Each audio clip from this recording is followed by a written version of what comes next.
Now that you have seen the motivation of SSL techniques, different kind of SSL algorithms, and how to pre-train SSL models with different pretext text, the next we are going to talk about how to evaluate the efficacy of SSL algorithms and how to benchmark the techniques. And you can probably guess that there will be two stages to benchmark the techniques. The first is to pre-train SSL models, and the second is to fine-tune and evaluate on the downstream tasks. And we're going to dive deep into these two stages to understand in the literatures what kind of settings you are going to see to evaluate the SSL speech models. And at the SSL pre-training stage, as you have seen in the previous part of the tutorials, it's actually just pre-train the networks with all the pretext text we have described it previously, like there are generative, constructive, or predictive tasks. And that's the core of the SSL algorithms. And at the second stage, you are going to use a downstream task where you have your label data, and you use those labels to fine-tune your models so that your model can make predictions for those downstream tasks. And to achieve the prediction, you probably need to modify your pre-trained networks a little bit. And as showed here, on top of pre-trained networks, the output are taken as an embedding as an input of the pre-trained the downstream head, and this downstream head will make the prediction for downstream tasks. And it introduced this separation. The first thing is you want to distinguish the downstream models from the pre-trained networks because the downstream models are sometimes tuned to customize for downstream problems. And sometimes the models, you want to distinguish the parameters to see like which part are going to be fine-tuned. And there are actually lots of different ways to do these settings. And the next we are going to talk about them in more details. And the first dimensions of like to set up the settings is using different kind of fine-tuning techniques. And here we summarize the four of the most common techniques you are going to see in the literatures: head fine-tuning, adapter, and prompting. The first two, head fine-tuning and fine-tuning, are the most frequent techniques you are going to see in the literatures. And a very straightforward fine-tuning is actually you just backpropagate from your labels and to tune all your parameters in your models, including the pre-trained networks and downstream head. And here we illustrate the parameters that get updated in the light blue as compared to those parameters that are frozen and color-coded as gray. And as compared to fine-tune or adapt the parameters for whole models, there is some ways you just adapt the parameters in the downstream head, and that are called head fine-tuning. And the difference between these two are from the performance perspective, obviously in the fine-tuning, because there are more parameters that can be used for a certain downstream task, you can expect a better performance. But the cons is that it requires you to save extra copies for different downstream tasks. And in the nowadays, especially in the industry applications, given one input, you usually need to make predictions for multiple different types of tasks. For example, giving one speech, you want to understand who is the speaker, whether what kind of content are said in the audio, and what's the emotion behind that, or even do some hyper understanding like semantics or intentions. If you need to maintain one copy for all those different tasks, it can be very, very inefficient in terms of computation or storage usage. So this here comes like in the head fine-tuning, because the head fine-tuning is actually more efficient in terms of this different kind of computation or memory or storage usage, because it only maintains you only need to maintain one copy for one downstream task and for the pre-trained network that are frozen. So here are the pros and cons, but which one is better? It depends on the underlying use cases. And there are also adapter and prompting. That's the ideas that get recently trending in NLP and also get adopted in the speech communities. And I believe the second part in Hongyi's part, we are going to dive deep into these two approach in more details. But here, I just want to briefly mention these two ideas.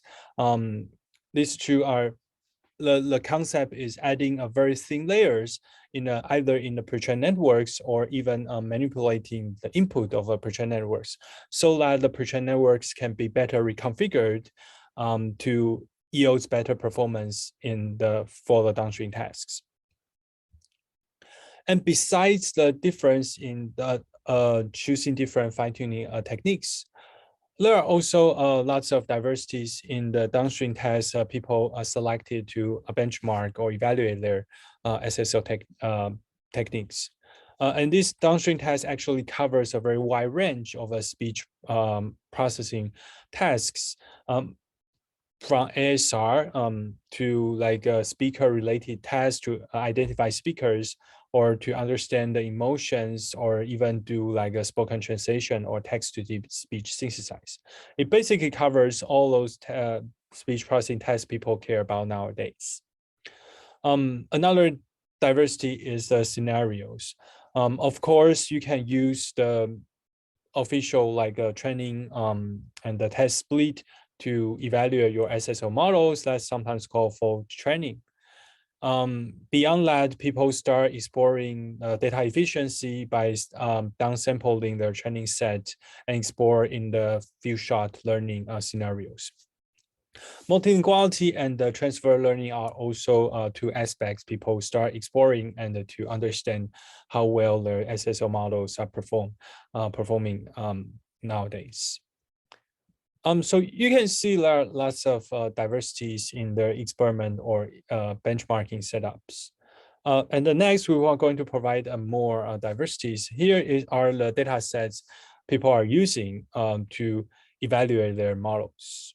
We're not going to look into those details, and please don't try to memorize this table. We just want to show and the trends and to give a high-level impression to see how to give you a more holistic and comprehensive understanding of what kind of experiment people has been tried in the literatures.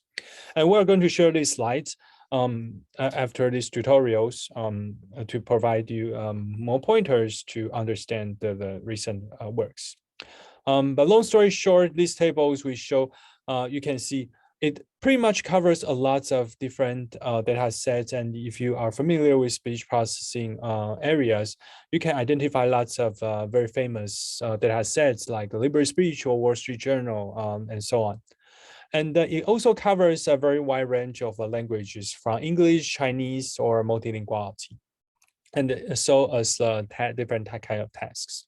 So it actually, these ideas are getting more and more popular and explored in more holistic ways in speech community as well. And like I said, in terms of the scenarios, sometimes you can use a whole data set to official training and depth split to do the fine tuning, or you can do some downsampling to explore like the few shot scenarios. Since we learn lots of diversities in the experiment settings, so in here, in these slides, we want to provide a summary for you to see for the most recent, like we summarize about like 20 famous and popular speech self-supervised learning techniques, and we summarize how their works are pre-trained and evaluated to give you a holistic understanding of how the recent progress is in the community. And again, don't try to memorize that. We just want to provide this summary as a pointers for you to understand more in the area.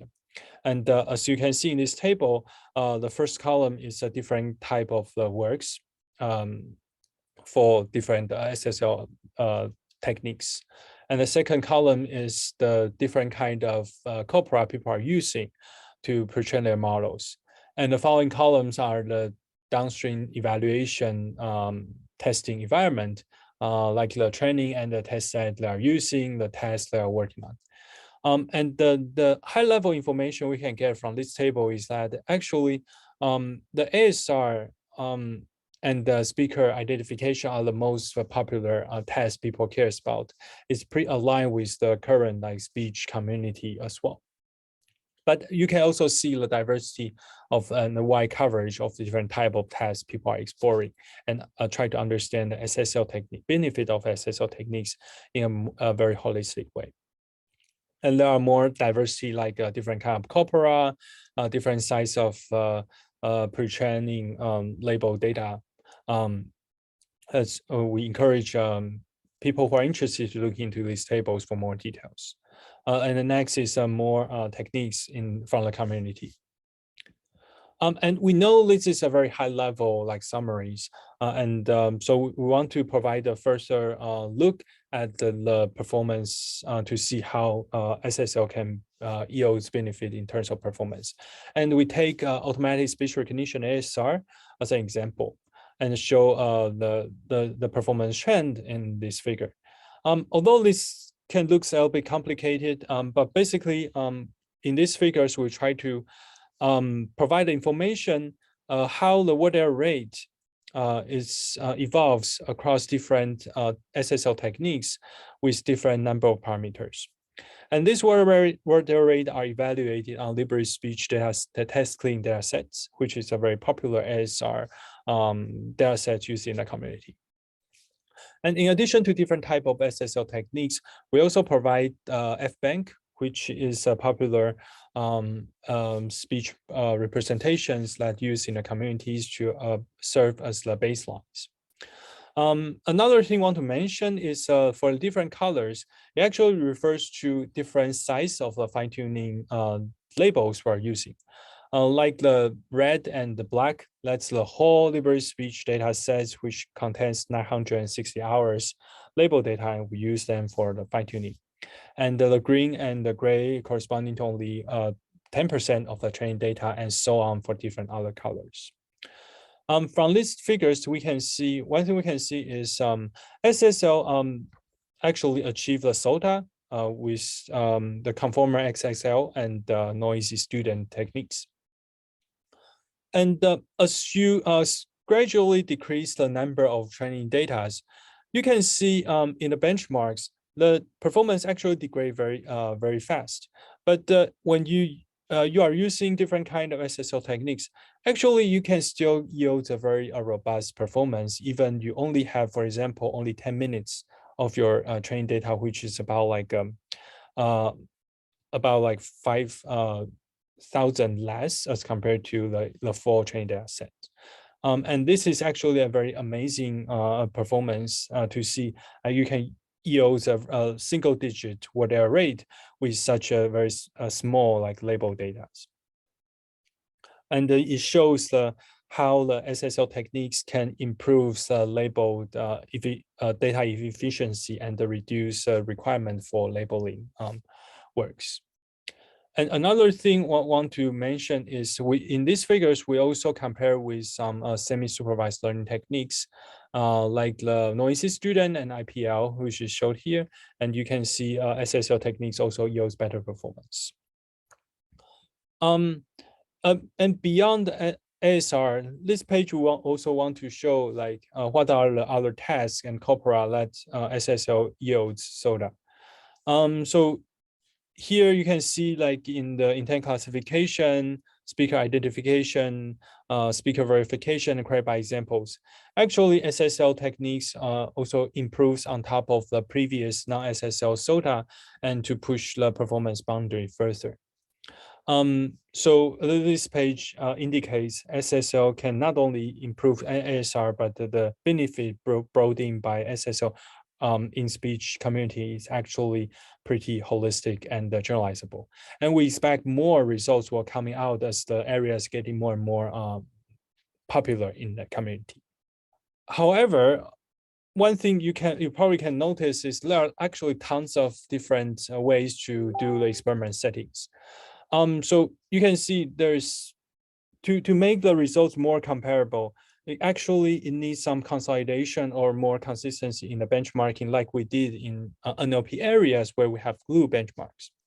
So this is actually there's also a trend in the community to establish a consistent benchmarks, and Superb, which is a, a a benchmark you are going to see in the next in the second part of the tutorial, is actually one of these most successful efforts in the community. And Superb actually provides a very holistic type of test from content to speaker identification to like semantic understanding to paralinguistics, to measure the SSL techniques from a very different type of test in order to see the SSL benefit from a more comprehensive way. And as there is also another benchmark called La Benchmark, which is basically a French version of Superb, where Superb is focusing on English, and the La Benchmark is more focusing on French communities. There are also more like other efforts like Zero Speech, Here, NOS, or HARS. They either covers the benchmarking from the more like unsupervised ways to see whether SSL or different kind of techniques can yield comparable performance in unsupervised conditions, or they covers different audio tasks beyond the speech processing problems. And here are the reference we have for all the works we have been discussing in this section. Please feel free to take a look at those works. And this actually concludes the first part of the tutorial. And in this part, we review the historical context of representation learning and motivate self-supervised learning in the speech processing problems. And we explore different learning paradigms for speech representation learning, from generative, constructive, predictive, pretext tests, or even multimodalities. And we further benchmarks for different self-supervised learning techniques. And we have seen it yields SOTA in a very diverse type of problems, but the settings diverse, and we also motivate consolidate efforts need to be done for comparable results and understanding the progress of the community. And as we move forward to the second part, you are going to expect we will provide more analysis for SSL techniques in speech. And we are going to explore how to apply SSL to zero resource understanding, and even how to better utilize SSL techniques in different perspectives. And then we are going to talk about the toolkits for self-supervised speech representation learning, and to demo the toolkits so that for people who are interested in this area, they have a good initial code base they can play with. And then in the second part, we're going to conclude with the future direction in these research directions.